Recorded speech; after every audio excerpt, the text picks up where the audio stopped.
வணக்கம் my fell aspirants. இன்னைக்கு நம்ம பார்க்க போகிற டெஸ்ட் வந்து பொது தமிழ்லேருந்து யூனிட் 7 அறநூல் தொடர்பான செய்திகள். அதில் பழமொழி 400 one-liner test number 3. Already Naladiyar முடித்து அதை தொடர்ந்து நான்மணி கடிகை, அதனுடைய தொடர்ச்சியாக தான் இந்த பழமொழி 400. இதுக்கான டெஸ்ட் பார்க்கலாங்களா? முதல் கேள்வி, பழமொழி 400 இயற்றப்பட்ட காலம்.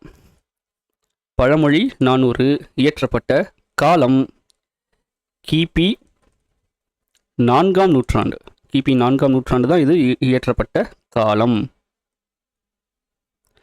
ரெண்டாவது கேள்வி, ஆற்றுணா வேண்டுவது இல். இந்த பழமொழியில் இருக்க ஆற்றுணா என்பதன் பொருள் என்ன? ஆற்றுணா வேண்டுவது இல், இப்பழமொழியில் உள்ள ஆற்றுணா என்பதன் பொருள். ஆன்சர் பார்த்தீங்கன்னா வழிநடை உணவு. வழிநடை உணவு. அதுவே கலோக்கியலா நம்ம எப்படி சொல்லலாம்னா கட்டுச்சோறு. கட்டுச்சோறு. நம்ம ஒரு லாங் ட்ராவல்லாம் போகிறோம், ஒரு டூர் போகிறோம் அப்படின்னா புளியோதரை, லெமன் சாதம் அந்த மாதிரி வந்துட்டு கட்டிட்டு போவோம். ஏன்னா அது வந்துட்டு ரொம்ப நாள் வந்து ஷெல்ஃப் லைஃப், அதுக்கு வந்து கெடாமல் இருக்கும். அதனால் லாங் ட்ராவலுக்கு கட்டுச்சோறு கொண்டு போவோம். அதுதான் வழிநடை உணவு. ஆற்றுணாங்கிறதுக்கு அர்த்தம் வழிநடை உணவு, கலோக்கியலா கட்டுச்சோறு. மூன்றாவது கேள்வி, பாரி மடமகள் பான்மகருக்கு நீர் உலையுள். இவ்வடியில் மடமகள் என்பதன் பொருள் என்ன? பாரி மடமகள். பாரிக்கு வந்துட்டு ரெண்டு பொண்ணு, அங்கவை சங்கவை. சரிங்களா? ரெண்டு பொண்ணு அவருக்கு, அங்கவை சங்கவை. இதில் பாரி மடமகள் பான்மகருக்கு நீர் உலையுள் அப்படின்ற அடியில் மடமகள்ங்கிறதுக்கு என்ன அர்த்தம்னு பார்த்தீங்கன்னா இளமகள். அப்போது இளைய மகள். இளைய மகள் என்ன பண்ணுறாங்கன்னா பான்மகருக்குன்னா, பான்மகருங்கிறது இந்த இடத்துல வந்துட்டு புலவர்கள். புலவர்களுக்கு விருந்தளிப்பதற்காக நீர் உலையுள், அதாவது ஒலை வைக்கிறாங்க. அதை தான் வந்து இந்த வரியில் வந்து சொல்கிறாங்க, பாரி மடமகள் பான்மகருக்கு நீர் உலையுள். அடுத்த கேள்வி பாருங்க. இந்த பாடல் வரியோட முதல் லைன் தான் இந்த கேள்வி. மழையின்றி வறட்சி நிலவிய காலத்தில் என பழமொழி 400 கூறும் அடி. அந்த அடி என்ன அப்படின்னு பார்த்தோம்னா, மாறியொன்று, அதாவது மாறியொன்று இன்றி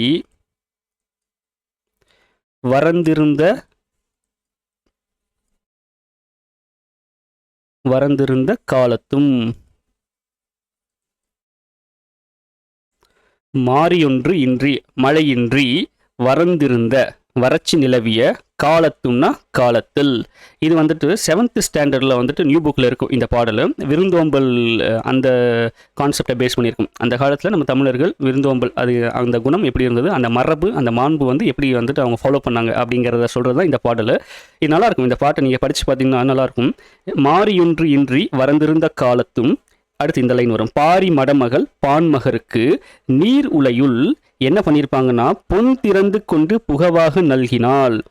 அப்படி வந்து இது பண்ணியிருப்பாங்க. அதாவது என்னென்னா, அந்த வீட்டில் வந்து பொருளே இல்லை அப்படின்னாலும் அவங்களுக்கு வந்தவங்களுக்கு சாப்பாடு செஞ்சு இது பண்ணுறதுக்காக உழ வச்சுருப்பாங்கன்னு சொல்லியிருப்பாங்க. பொன் திறந்து கொண்டு புகவாக நல்கினாள். ஒன்றுரா முன்றிலோ இல்லுன்னு முடியும். எப்படின்னா, ஒன்றுரா முன்றிலோ இல். இது ஒரு பழமொழி.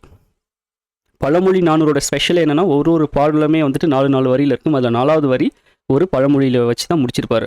சரிங்களா? முன்றுரை அறையினார், அவர் தான் என்னுடைய ஆசிரியர். அப்போ ஒன்றுரா ஒன்றிலோ இல் அப்படின்னு சொல்லியிருப்பாங்க. என்ன அதுக்கான மீனிங்னா, எதுவுமே இல்லாத வீடு அப்படின்னு வந்து எதுவுமே இல்லை. எந்த வீடுமே, அந்த வீட்லேயுமே எதுவும் இல்லை அப்படிங்கிறத கான்செப்டே அந்த காலத்தில் கிடையாது.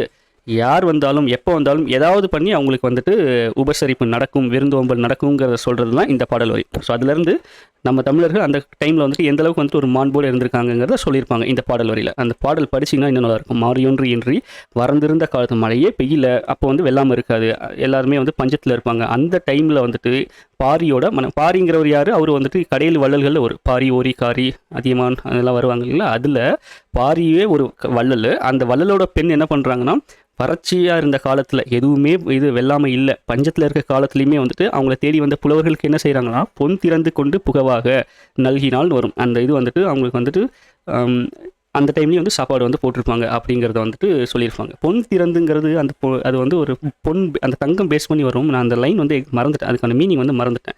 அது நீங்கள் ஆனால் படித்து பாருங்கள், சூப்பராக இருக்கும் அந்த லைன்.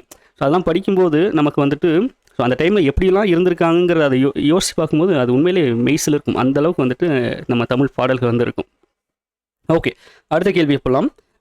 பழமொழி 400 இயற்றியவர் யார்? அதான் சொன்னால் இது முன்றுரை அரையனார். பழமொழி 400 இயற்றியவர் வந்துட்டு முன்றுரை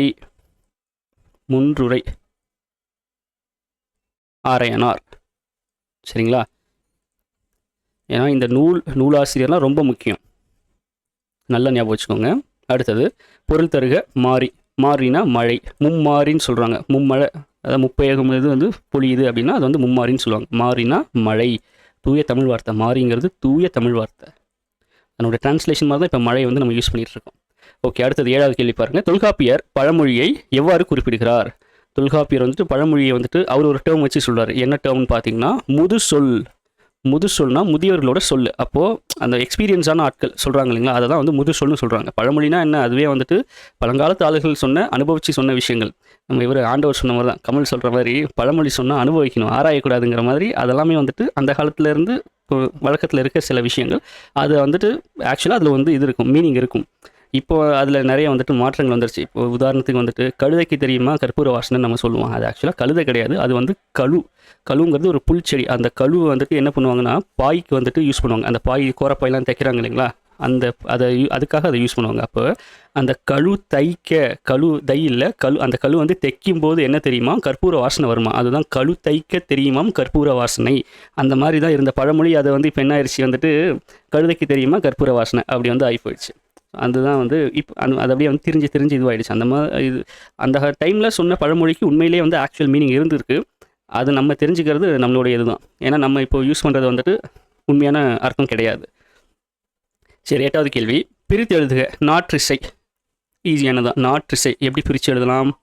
4 கூட்டல் திசை அப்படின்னு வந்து பிரிக்கணும். அதுதான் நாற்றிசை.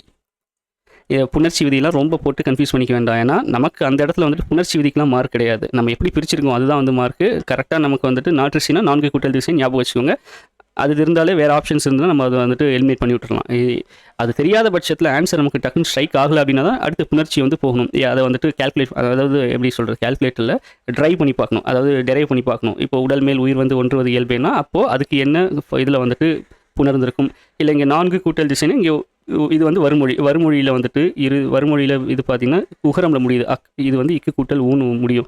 அப்போ உகரம் வந்துட்டுனா இது உகரம் வந்து இந்த இடத்துல வந்துட்டு உயிர் வந்துச்சுன்னா உயிர் வரின் குரல் மெய்விட்டு ஓடும். அது ஒரு புணர்ச்சி விதி இருக்குது. அந்த மாதிரி விதிகள் வந்துட்டு நமக்கு தெரிஞ்சுக்கணும். ஆனால் அதை விட முக்கியம் ஆன்சர். ஏன்னா நமக்கு ஆன்சர் தான் மெயின். எக்ஸாமை பொறுத்த வரைக்கும் அந்த ஒரு செகண்டில் டக்குன்னு வந்து பார்க்கணும். அதுக்கான ஆன்சரை வந்து தேடணுமே தவிர்த்து அந்த புணர்ச்சி இது எப்படி வந்து புணர்ந்திருக்கும், இதனுடைய இது வந்துட்டு எப்படி இருக்குங்கிறத நமக்கு செகண்டரி தான். அதனால் நல்லா ஞாபகம் வச்சுக்கோங்க, ஆன்சர் தான் மெயின்.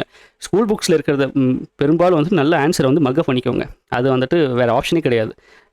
அதை கொஸ்டினை பார்த்தோன்னே நமக்கு ஆன்சர் வந்து ஸ்ட்ரைக் ஆகிடும். அப்படி இருந்தால் தான் எக்ஸாமில் வந்து நமக்கு வந்துட்டு ஈஸியாக இருக்கும், டைம் வந்து சேவ் ஆகும். சரிங்களா? கான்செப்ட் தெரிஞ்சுக்கணும். நான் அதில் வந்துட்டு எனக்கு மாற்று கருத்தே இல்லை. புணர்ச்சி விதிகள் கண்டிப்பாக தெரிஞ்சுக்கணும். ஆனால் அதை விட ஒரு முக்கியமான விஷயம், அதுக்கான விடை நமக்கு தெரியணும். அதுக்கு மேஜராக நமக்கு வந்து எப்படி வந்துட்டு கை கொடுக்கணும்னா மக்கப் தான். டக்குன்னு படிச்சுட்டு வந்துட்டே இருக்கணும். ரிவைஸ் பண்ணும்போது ஈஸியாக இருக்கும் நமக்கு. ஒரு சில விஷயங்கள் பார்த்தோன்னே உங்களுக்கு தெரியும், சிலதுக்கு மட்டும் நம்ம கொஞ்சம் டீப்பராக வந்துட்டு அண்டர்ஸ்டாண்ட் பண்ணுற மாதிரி இருக்கும். அதை இன்னும் கொஞ்சம் அந்த இதை தெரிஞ்சுக்கிட்டு ஆன்சரை மக்கப் பண்ணிக்கணும். எக்ஸாமில் வந்துட்டு மேக்ஸ் மாதிரி தான். மேக்ஸ் நமக்கு ஸ்டெப்ஸ் எல்லாமே தெரியும், ஆனால் அதை வந்து ஷார்ட்கட்டில் போட்டு கொண்டு வரலாம். அந்த மாதிரி இது ஒரு ஷார்ட்கட்னு ஞாபகம் வச்சுக்கோங்க. நெக்ஸ்ட் 9வது கேள்வி. சங்ககால மன்னர்கள், புலவர்கள், மூவேந்தர்கள் மற்றும் புராணங்களை பற்றிய குறிப்புகளை கொண்ட நூல் எதுன்னு பார்த்தோம்னா பழமொழி 400 தான். பழமொழி 400ல் வந்துட்டு புராணத்தை பற்றி இருக்குது, மன்னர்கள் சங்ககால மன்னர்கள் பற்றி இருக்குது, புலவர்கள் பற்றி இருக்குது, மூவேந்தர்கள் பற்றி குறிப்புகள் இருக்குது, ப்ளஸ் புராணத்தையும் இருக்குது. பழமொழி 400. பழமொழி 400 10வது கேள்வி பாருங்கள். அதனுடைய சிறப்பு பெயர்கள் என்ன? பழமொழி 400உடைய சிறப்பு பெயர்கள் என்னன்னு பார்த்தோம்னா முதுமொழின்னு ஒரு பெயர் இருக்குது. ஏன்னா இது வந்துட்டு இதில் நிறைய பழமொழிகள் வருதா, 400 பாடல்கள் இருக்கப்போ 400 பழமொழி இதில் இருக்குது. அதனால் முதுமொழின்னு ஒரு பேர். அது போக உலக வசனம் அப்படின்னு ஒரு சிறப்பு பேர் இதுக்கு இருக்குது. சரிங்களா? ஓகே, 11வது கேள்வி. கற்றவனுக்கு கட்டுச்சோறு வேண்டாம் என கூறும் பழமொழி 400 பாடல் வரி என்ன? கற்றவனுக்கு கட்டுச்சோறு வேண்டாம் அப்படின்னு சொல்கிறது என்னென்னா, இங்கே மேலே பார்த்தோம் இல்லைங்களா, இதுதான் இருக்கு பாருங்க. ஆற்றுனா வேண்டுவது இல் அப்படின்னா கற்றவனுக்கு கட்டுச்சோறு தேவையில்லை. அதாவது அவன் வந்துட்டு ஒரு கைத்தொழில் கற்றுக்கிட்டா எங்கே வேணாலும் பொழைச்சிக்கலாம் அப்படிங்கிற மாதிரி படித்தவன் எங்கே வேணாலும் போய் பொழைச்சிக்கலாம். அதுவும் ஒரு கான்செப்ட் அந்த காலத்தில் அப்படி தான் இருந்திருக்கு. அது அப்புறம் தான் வந்து படிப்பை தாண்டி கைத்தொழிலை கற்றுக்கணுங்கிறது வந்து அது மாதிரி இருக்குது. இங்கே பாருங்கள், கற்றவனுக்கு கட்டிச்சோறு வேண்டாம், ஆற்றுனா வேண்டுவது இல். சரிங்களா, இதுதான் வந்து உண்மையான அர்த்தம். படித்தவன் எங்கே போனாலும் பொழைச்சிக்குவான்,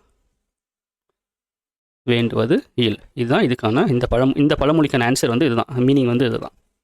நெக்ஸ்ட், பொருள் தருக. நல்கினால், அது வந்துட்டு அந்த பாடலில் வரும். பாரி மடமகள் பான்மகருக்கு நீர் உலையுள் பொன் திறந்து புகவாக நல்கினால் அப்படின்னு வரும். நல்கினால்னா கொடுத்தாங்கன்னு அர்த்தம். கொடுத்தால், கொடுக்கறது, அதுதான் வந்து அதுக்கு ஒரு மீனிங் தான் வந்து நல்கினால். சரிங்களா. 13வது கேள்வி. 14 கீழ்கணக்கு நூல்களில் வரலாற்றை மிகுதியாக கூறும் அறநூல். இதுதான் ரொம்ப முக்கியம்.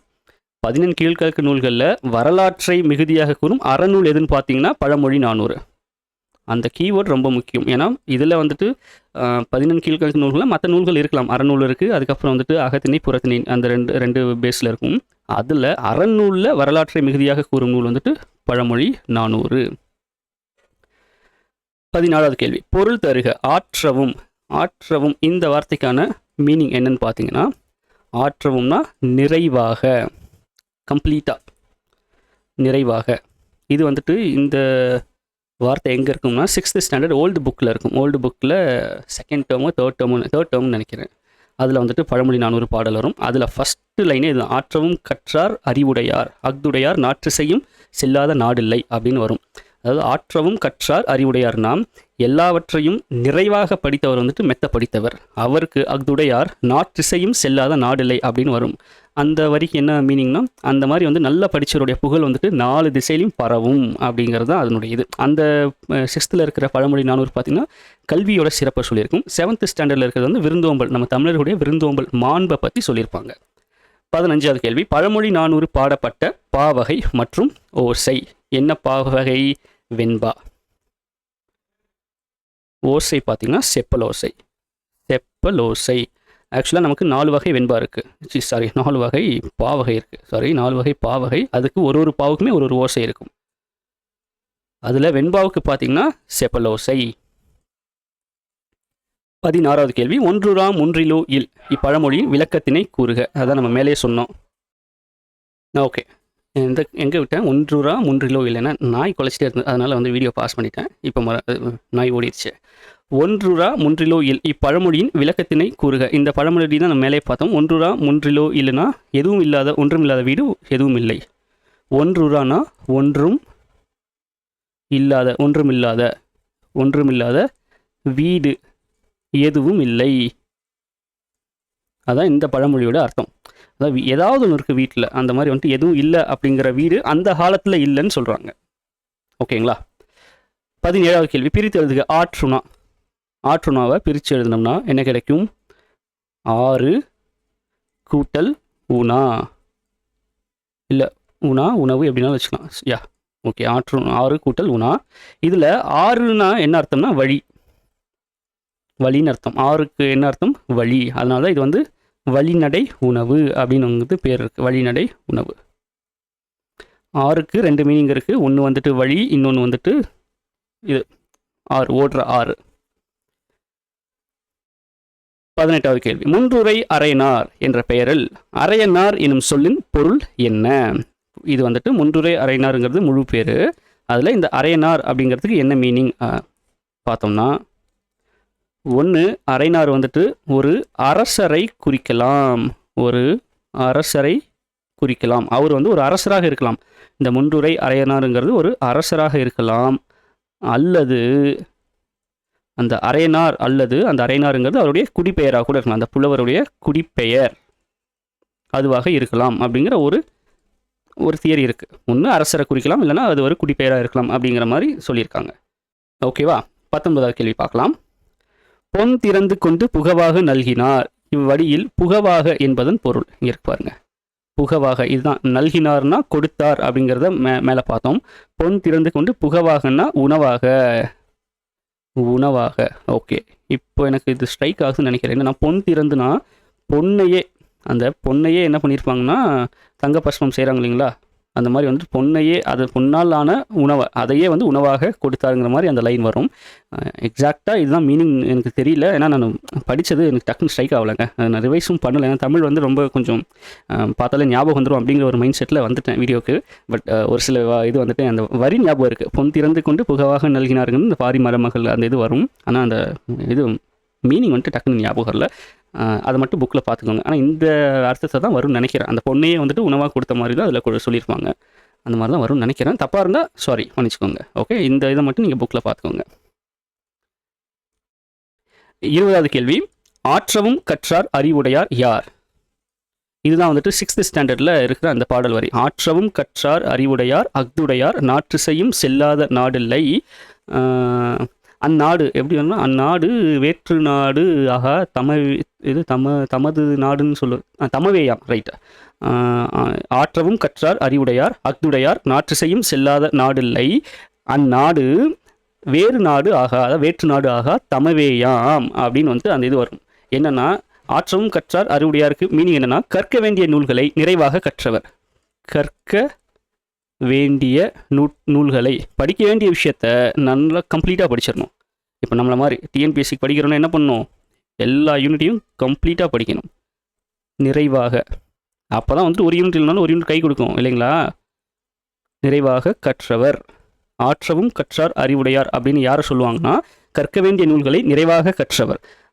அந்த மாதிரி வந்து படித்தவங்களுக்கு என்ன சொல்லுவாங்கன்னா, அஃதுடையார் நாற்றிசையும் செல்லாத நாடில்லை. அப்படி படித்தவங்களோட புகழ் வந்துட்டு நாலாபுறமும் பரவி இருக்கும். அவங்க எந்த நாட்டுக்கு வேணாலும் போகலாம். அப்படி ஒரு நாட்டுக்கு போகும்போது அந்நாடு வேற்று நாடு ஆகா, வேற்று நாடு ஆகாது, அது வந்து வேறு நாடுன்னு வராது, தம் நாடு தமவேயாம் அந்த ஒரு மீனிங்கில் வரும். எங்கே போனாலும் அது அவங்களோட நாடு மாதிரி ஃபீல் பண்ணுவாங்க. ஆயினால் ஆற்றுனா வேண்டுவது இல், அதனால் கற்றவருக்கு கட்டுச்சோறு வேண்டாம் அப்படிங்கிற அந்த இது வந்து பாடல் வரி வந்து முடியும். அதான் கடைசியாக ஆற்றுனா வேண்டுவது இல். எந்த அளவுக்கு வந்து படிப்பை பற்றி அப்போவே சொல்லியிருக்கேன் பாருங்கள். கிபி 4ஆம் நூற்றாண்டு நம்ம இப்போவும் உட்காந்து படிப்போட முக்கியத்துவத்தை பேசிகிட்டு இருக்கோம். இன்னும் நிறைய பேருக்கு அது தெரியறதில்ல. நிறைய கிராஜுவேட்ஸு நிறைய இது வந்துட்டு என்னென்னா, இது அதோடைய சீரியஸ்னஸ் புரியல. ஏன்னா இப்போது இதிலே பாருங்களேன், ஏன்னா நானும் ஃபஸ்ட்டு வந்து டிஎன்பிஎஸ்சிக்குள்ளே வரும்போதே வந்துட்டு எதுக்கடா அதுக்குள்ளே ஏன்னா அப்போவுமே நான் வந்து ஜாபில் தான் இருந்தேன் சரிங்களா. நான்லாம் வந்து பார்த்திங்கன்னா 2014 பாஸ்ட் அவுட்டு. நான் படித்து முடித்து இப்போ வந்துட்டு 12 வருஷம் ஆகுது. நான் வந்துட்டு டிஎன்பிஎஸ்சிக்கு எப்போ வரேன்னா 2022 தான் வரேன். 2020 அது வரைக்கும் நான் வந்து ப்ரைவேட் ஜாப் தான். நான் எம்என்சியில் தான் ஒர்க் பண்ணேன். இப்போவும் எம்என்சியில் தான் ஒர்க் பண்ணிட்டுருக்கேன். அப்போது வந்துட்டு அந்த ஒரு ஸ்பார்க், சரி நம்ம வந்துட்டு இது போகலாம், டிஎன்பிஎஸ்சியில் போயிட்டு ஒரு சர்வீஸ் இதில் போகணும் அப்படிங்கிற ஒரு மைண்ட் செட் வந்துட்டு படிக்க ஆரம்பிக்கும் போது நிறைய விஷயங்கள் சொன்னாங்க. ஏற்கனவே வேலையில் இருக்க, எதுக்கு தேவையெல்லாம் படிச்சுட்டு இருக்கிற, அதெல்லாம் வந்துட்டு படித்து பாஸ் பண்ணுறத விட காசு கொடுத்து பாஸ் பண்ணுறவங்க அதிகம், நீ ஏன் அது தேவையில்லாமல் ரிஸ்க் எடுத்துகிட்டு இருக்கேன், அந்த மாதிரிலாம் நிறைய விஷயங்கள் சொன்னாங்க. ஆனால் நான் கண்கூட பார்த்துட்டு தான் இருக்கேன். படித்தவங்க வேலைக்கு போயிட்டு தான் இருக்காங்க.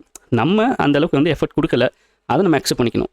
இப்போது கடைசியாக நடந்த எக்ஸாம் அது மட்டும் எக்ஸப்ஷனல். ஏன்னா அந்த டைமில் வந்து எல்லாருமே ஒரு மைண்ட் செட்டில் போயிருப்போம். ஏன்னா அது நியூ சிலபஸ்ஸு, அந்த சிலபஸுமே வந்துட்டு எப்படி சொல்கிறது, அது ஒரு ப்ராப்பரான ஒரு சிலபஸான்னு கேட்டிங்கன்னா என்னை பொறுத்த வரைக்கும் அது கிடையாது. ஏன்னா அவங்க கொடுத்துருந்தது அப்படியே பிளண்ட்டாக கொடுத்துருந்தாங்க. அதுக்கு எக்ஸாம்பிள்னு ஒன்று வந்து கொடுத்துருந்தாங்க. அந்த எக்ஸாம்பிளை பார்த்தோன்னே ஓகே இப்படி தான் கேட்பாங்க போலன்னு வந்து புக்கை ஃபுல்லாக வந்து இது பண்ணோம். அவங்க என்ன கடைசியில் என்ன பண்ணிட்டாங்க, எங்களுக்கு நாங்கள் சிலபஸை ஒட்டி எங்கே இருந்தாலும் கேட்போம் அப்படின்ற அந்த ஒரு பாயிண்டில் வந்து நின்ட்டாங்க. அது வந்துட்டு ஆக்சுவலாக சொல்ல போனால் அது வந்து தவறு. அப்படி வந்துட்டு பண்ண முடியும். ஏன்னா இப்போது ஸ்கூல் புக்ஸில் இருக்குதுன்னா ஸ்கூல் புக்ஸில் எப்படி வேணாலும் டஃப்பாக கேட்கலாம். அதுக்கு முன்னாடி எக்ஸாமில் கேட்டிருந்தாங்க, சிறப்பு தமிழ் கேட்டுறாங்க, ஓல்டு சிறப்பு தமிழில் போய் கூட கேட்டாங்க. அது ஓகே அக்செப்டபிள். ஒரு 10 கேள்வியில் ஒரு 4-5 கேள்வி அந்த மாதிரி போகும்போது 100 கேள்வியில் 95, ஏன்னா கொஞ்சம் அந்த டஃப்னஸை கொடுக்கணும்ல, அது ஓகே. ஆனால் லாஸ்ட் எக்ஸாம் வந்துட்டு அதை வந்து அக்செப்ட் பண்ணவே முடியாது. அதில் இப்போ நான்லாம் பார்த்திங்கன்னா வந்துட்டு கடைசி இந்த இப்போது இந்த 2025 நடந்துச்சு இல்லைங்களா, அந்த எக்ஸாம் வந்துட்டு என்னோடய ஓவரால் ரேங்க் வந்து 21,000. எனக்கு வந்துட்டு ரொம்ப இதில் வந்துட்டு மார்ஜின் வந்து ரொம்ப கம்மி. அதில் வந்து மிஸ் ஆனது. ஏன்னா ஒரு 5-6 மார்க் வந்து சேர்ந்து வந்துருச்சுன்னு வைங்களேன், அப்படியே என்னோடய ஓவரால் ரேங்க் வந்துட்டு அந்த 10,000க்குள்ளே வந்திருக்கும். நான் வந்து ஜாப் போயிருந்திருப்பேன், போன வருஷமே போயிருந்துருக்கலாம். ஓகே, அது வந்துட்டு நம்ம கையில் எதுவுமே இல்லை. இருந்தாலும் அந்த சிலபஸ் வந்துட்டு ஒரு நமக்கு புரிதல்ங்கிறத தாண்டி அவங்க சரியாக நமக்கு புரிய வைக்கல. நாங்கள் வந்துட்டு அப்போயே அவங்க சொல்லியிருந்துருக்கணும், இந்த சிலபஸ் பேஸ் பண்ணி நாங்கள் எங்கே வேணாலும் கேட்போம், இன்ஜினியரிங் தமிழ் லிட்ரேச்சர் பேஸ் பண்ணி கேட்போம், எப்படி வேணாலும் கேட்போம், நீங்கள் எல்லாத்துக்குமே ரெடியாக இருக்கும் அப்படின்னு சொல்லியிருந்தால் ஒரு சின்ன ஒரு பொறி நமக்கு தட்டியிருக்கும். சரி, ஏதாவது அவுட் சோர்ஸ் எப்படி இருக்கும், என்ன இருக்குங்கிறது ஒரு தேடி பிடிச்சிருப்போம். ஏன்னா உண்மையிலே அகாடமிஸ் அந்த டைமில் வந்துட்டு பயங்கர தீயாக இருந்தாங்க.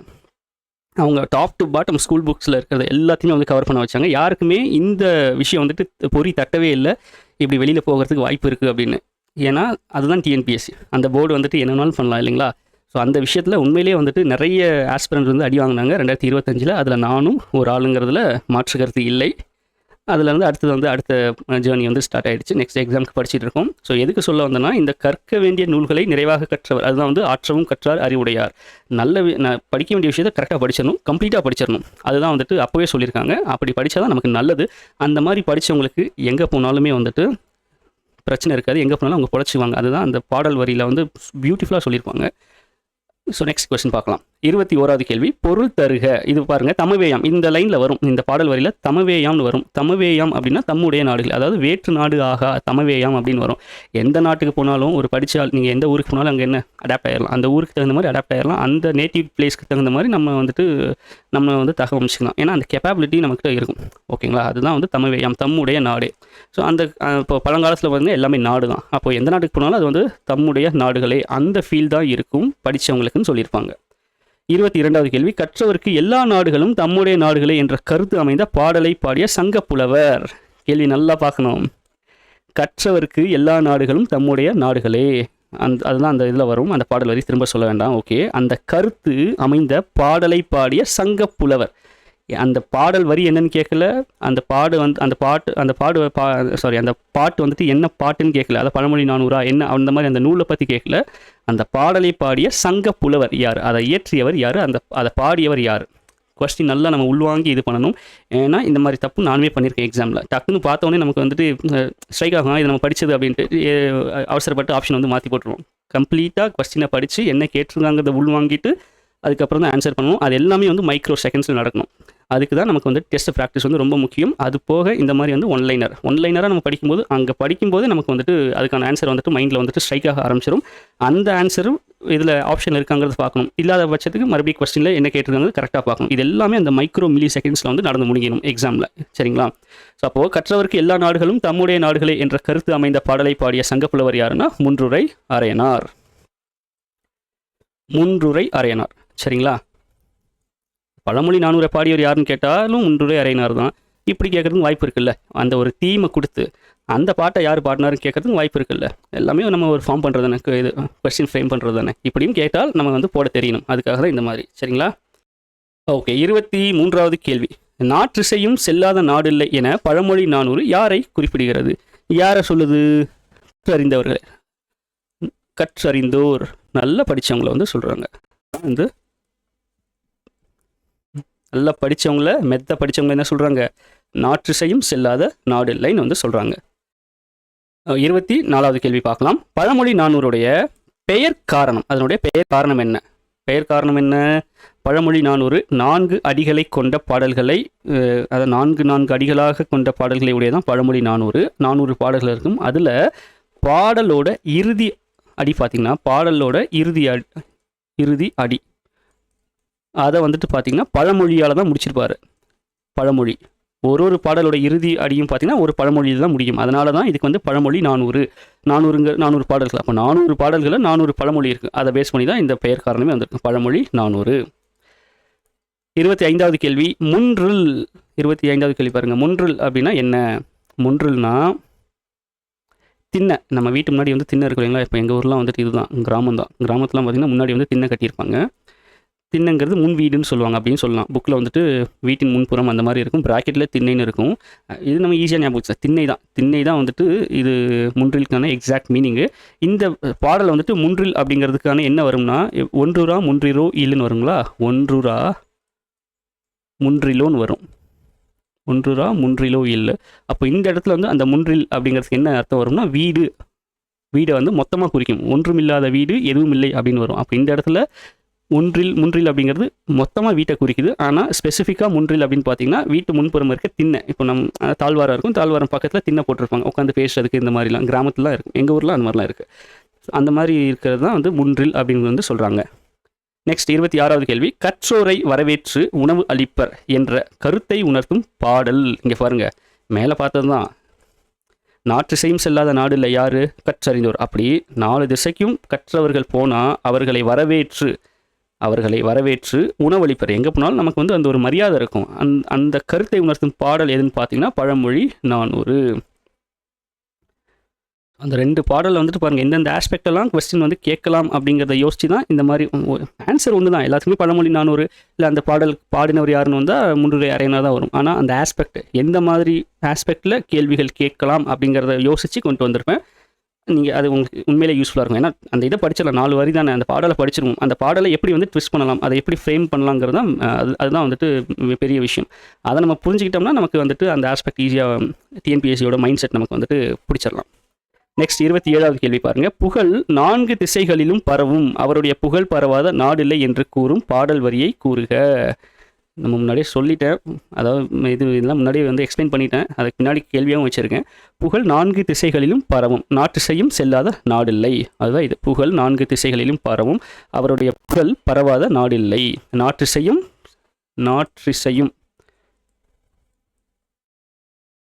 செல்லாத நாடில்லை.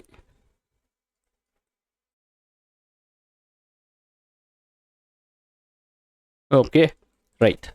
28வது கேள்வி. பழமொழி 400 கடவுள் வாழ்த்து பாடலில் போற்றி பாடப்பட்ட கடவுள். கடவுள் வாழ்த்து பாடலில் யார் எந்த கடவுளை பற்றி பாடியிருப்பாங்க பார்த்தீங்கன்னா அருக கடவுள். அருக கடவுள். அருக கடவுள் தீர்த்தங்கரர். அருக கடவுளுக்கு இன்னொரு பேர் என்ன சொல்லுவாங்க? தீர்த்தங்கரர். இந்த தீர்த்தங்கரை போற்றி பாடப்பட்டது தான் பழமொழி 400 கடவுள் வாழ்த்து. ஒரு இதுலையுமே நாலடியார் நான்மணி கடிகை அந்த மாதிரி எல்லா பாடலுமே பார்த்தீங்கன்னா கடவுள் வாழ்த்து இல்லாமல் இருக்காது. அந்த கடவுள் வாழ்த்துல அந்த நூல் ஆசிரியருக்கு ஒரு தாட் இருக்கும். அவருக்கு இப்போ இருக்கிற டைமில் எடுத்துக்கணும். இப்போ ஒருத்தருக்கு முருகன் பிடிக்கும், இன்னொருத்தருக்கு வந்துட்டு விஷ்ணு பிடிக்கும், இன்னொருத்தருக்கு சிவன் பிடிக்கும், அந்த மாதிரி வந்துட்டு ஆஞ்சநேயர் அனுமன் அவரை பிடிக்கும். அதே மாதிரி கான்செப்ட் தான் அப்பவும் ஒருத்தருக்கும் ஒரு இது இருக்கும், அவங்களோட மைண்ட் தாட் இருக்கும். அதை பேஸ் பண்ணி கடவுள் வாழ்த்தை வந்து எழுதுவாங்க. அந்த வகையில் பழமொழி 400 கடவுள் வாழ்த்து யாரை போற்றி பாடப்பட்டிருக்குன்னு பார்த்தீங்கன்னா அருக கடவுள் தீர்த்தங்கரர்னு சொல்லுவாங்க. 29வது கேள்வி. பழமொழி 400 நூலில் உள்ள பாடல்களின் எண்ணிக்கை. பேசிக்கானது தான், இருந்தாலும் கொடுக்குறேன். ஏன்னா 400 பாடல்கள் இதிலே கண்டுபிடிச்சலாம். பழமொழி 400 பாடல்கள் நமக்கு அந்த இது தெரியணும் இல்லைங்களா, எத்தனை பாடல்கள் இருக்குது அப்படிங்கிறத ஒரு இது கோட் பண்ணி நம்ம காட்டணும். அதுக்காக தான் இந்த இது. அடுத்தது 30வது கேள்வி பாருங்கள். கிளர்மணி நீடுகள் வெற்ப, இந்த அடியுடைய விளக்கத்தினை கூறுக. இந்த பாடல் வரி வந்துட்டு எதில் இருக்குன்னு பார்த்தீங்கன்னா 11th ஸ்டாண்டர்டா இல்லை 12th ஸ்டாண்டர்டு எத்திக்ஸில் இருக்கும். இல்லை எத்திக்ஸில் சிறப்பு தமிழ், ரைட். 12th ஸ்டாண்டர்ட் சிறப்பு தமிழில் வந்துட்டு இந்த ஒரு பாடல் இருக்கும். அதில் வந்துட்டு அறவியல் இலக்கியங்கள் அப்படின்னு வந்து ஒரு லெசன் இருக்கும். அதில் எல்லா பாடலுமே கொடுத்துருப்பாங்க. நாலடியார், நான்மணி கடிகையே, பழமொழி 400 அந்த மாதிரி வந்துட்டு. அதுக்கப்புறம் திரிகடிகம், இது ஏலாதி, இது அதில் ஒரு பாடல், ஜஸ்ட் ஒரு பாடல் கொடுத்து அதுக்கான எக்ஸ்ப்ளனேஷன் கொடுத்துருப்பாங்க. அதுலேருந்து தான் இந்த இது எடுத்திருப்பேன். கிளர்மணி நீடுகள் வெற்ப அப்படின்னா என்ன அர்த்தம்னா, கிளர்மணினா தனித்தனியாக பார்ப்போம். கிளர்மணினா ஒளிரும் மணி, அதாவது நல்லா வந்துட்டு மின்னும், பிரைட்டாக மின்னும், அதான் கிளர்மணி, பிரகாசமாக இருக்கும். நீடுகள் அப்படின்னா உயர்ந்து தோன்றும். நீடுகள் அப்படிங்கிறது உயர்ந்து தோன்றும். கிளர்மணி நீடுகள் வெற்பு இது வந்துட்டு ஆக்சுவல் இது வந்துட்டு வார்த்தை வந்து வெற்புன்னா மலை. சரிங்களா, இதனுடைய மீனிங். சாரி, ஒரு சின்ன டிஸ்டர்பன்ஸ் வீட்டில் இருந்து, அதனால் பாஸ் பண்ணிவிட்டு போயிட்டு பேசிட்டு திரும்ப வந்துட்டேன். ஓகே, எங்கே விட்டோம்? வெற்புனா மழைன்னு ஒரு மலை அப்படின்னு ஒரு மீனிங் இருக்குது. அதுதான் இங்கே வரும். வெற்ப அப்படின்னா மழையை. வெற்புனா மழை, வெற்பங்க வந்து மழையை அப்படி வந்துட்டு மீனிங் வரும். கிளர்மணி நீடுகள் வெற்ப, ஒளிரும் மணி உயர்ந்து தோன்றும் மழை. அந்த மலையில் வந்துட்டு ஒளிரும் மணி வந்து இருக்குமா, அந்த மாதிரி வந்துட்டு ஒரு உயர்ந்து, அதாவது அந்த மழை ஒரு மணி மாதிரி வந்துட்டு பிரகாசமாக மின்னுமா. அந்த அளவுக்கு உயரமான மின்னக்கூடிய மலையை உடைய வேந்தன், ஒரு தலைவருக்கு சொல்கிற மாதிரி இருக்கும். சரிங்களா, உடைய வேந்தனே அப்படின்னு வந்து வரும்.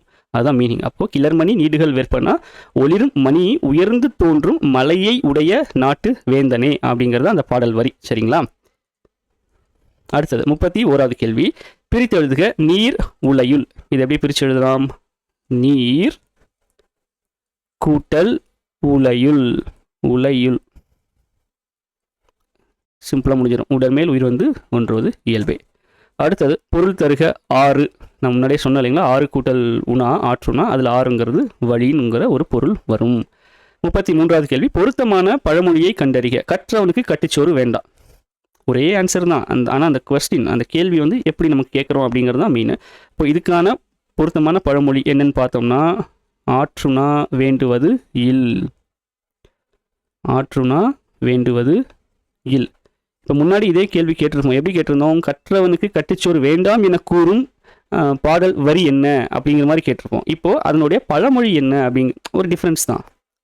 அந்த எப்படி கேட்டாலும் நமக்கு வந்து ஆன்சர் வந்து வரணும், அதுதான் விஷயம். அதுக்காக ஒரு சில விஷயங்களை ரிப்பீட்டடாக கொஸ்டினை வந்து ஃப்ரேமிங் இது மெத்தடை வந்து மாற்றிட்டு அந்த ஆன்சர் ஒரே மாதிரி வர மாதிரி இருக்கும். அடுத்தது 34வது கேள்வி பாருங்க. நாடி நமரென்று நன்கு புறந்தாரை இவ்வடியின் விளக்கத்தினை கூறுக. நாடி நமரென்று நன்கு புறந்தாரை அப்படின்னா நமக்கு உதவி செய்தவர்கள், நமக்கு உதவி செஞ்சவங்க. நாடி நமரென்றுனா என்ன எப்படி வரும்னா, நம்ம முக்கியம், அதாவது நமக்காக வந்து ஒருத்தர் வந்து உதவி செய்கிறாங்க இல்லைங்களா, நமக்கு வந்து உதவி செய்வர்.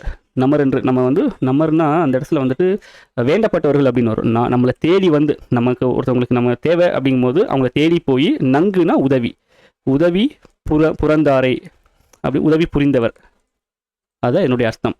நாடி நமரென்று நன்கு புறந்தாரை, நம்ம அதில் தேடி வந்து ஒருத்தர் உதவி செய்கிறாரு அப்படிங்கிறது அதனுடைய மீனிங்கு.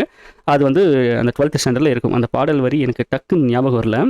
நாடி நமரென்று நன்கு புறந்தாரை என்ன வரும்னா, அந்த மாதிரி நம்மளை தேடி வந்து உதவி செஞ்சவங்களுக்கு நம்ம ஏதாவது ஒரு கெடுதல் செஞ்சோம் அப்படின்னா அதனுடைய பாடலோட விளக்கம் ஞாபகம் இருக்கு சொல்கிறேன். நம்மளை தேடி வந்து நமக்கு தேவையான சமயத்தில் ஒருத்தர் உதவி செய்கிறாங்க வைங்களேன், அந்த மாதிரி உதவி செஞ்சவங்களுக்கு நம்ம வந்துட்டு ஒரு கெடுதல் செய்கிறோன்னு வச்சுக்கோங்களேன். அந்த கெடுதல் வந்துட்டு எப்படிப்பட்ட கெடுதல்னா, நமக்கே நாம செஞ்சுக்கிற கெடுதல். அதுதான் வந்து இங்கே இந்த கேள்வியில் இருக்கும் பாருங்க. தான் அமர்ந்திருக்கும் மரத்தை தானே வெட்டுகிறான், அதுக்கு சமமானதான். அது என்னன்னா, தாம் இருந்த கோடு, அந்த பாடல் வரி வந்துட்டு தாம் இருந்த கோடுனா இந்த இடத்துல வந்துட்டு மரத்தை வந்து குடிக்குது, சரிங்களா? கோடுனா மரம். தாம் இருந்தனா அவன் உட்காந்துக்கிட்டு, அந்த உட்காந்துருக்க மர கிளை இருக்கும், அந்த கிளையில உட்காந்துட்டு என்ன பண்ணுவான்னா, குறைத்து விடல். அப்போது தான் உட்காந்துருக்க மரத்தை தானே வெட்டுற மாதிரி. இப்போ ஒரு மரத்தில் ஏறி கிளையில உட்காந்துருக்கும், அந்த கிளையில நம்ம உட்காந்துருக்க கிளையை ரம்பம் போட்டு அர்த்தமே என்ன ஆகும், கிளையோட சேர்ந்து நம்மளும் கீழே விழுவோம் இல்லைங்களா?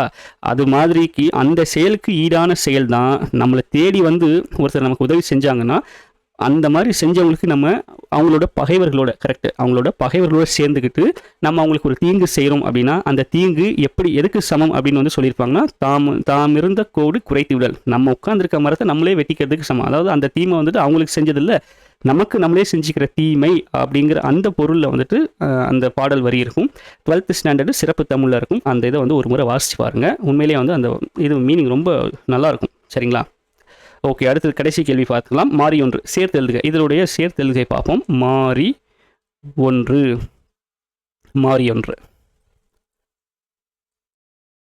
ஓகே, இதோட நமக்கு பழமொழி 400 அதனுடைய இது என்ன சொல்கிறாங்க, 6th 7th 12th இருக்கிற எல்லாத்தையும் கம்பைல்டாக ஒரு இதை வந்து டெஸ்ட் வந்து பார்த்தோம். இதை தாண்டி கேள்விகள் வெளியே போகிறதுக்கு வாய்ப்புகள் குறைவு. அப்படி ஏதாவது இருக்கும்னா அது வந்துட்டு ப்ரீவியஸ் இயரில் கேட்டிருப்பாங்க. அது முக்கியமான பாடல் வரிகள் இல்லை இது ஏதாவது பழமொழி அந்த மாதிரி ஏதாவது கேட்டிருக்காங்களாங்கிறத நம்ம ப்ரீவியஸ் இயர் பார்க்கும்போது அது வந்து பார்த்துக்கலாம், சரிங்களா? இதோட நமக்கு பழமொழி 400 கம்ப்ளீட்டாக முடியுது. ஓகே, நம்ம நெக்ஸ்ட் வீடியோவில் பார்க்கலாம். நன்றி, வணக்கம்.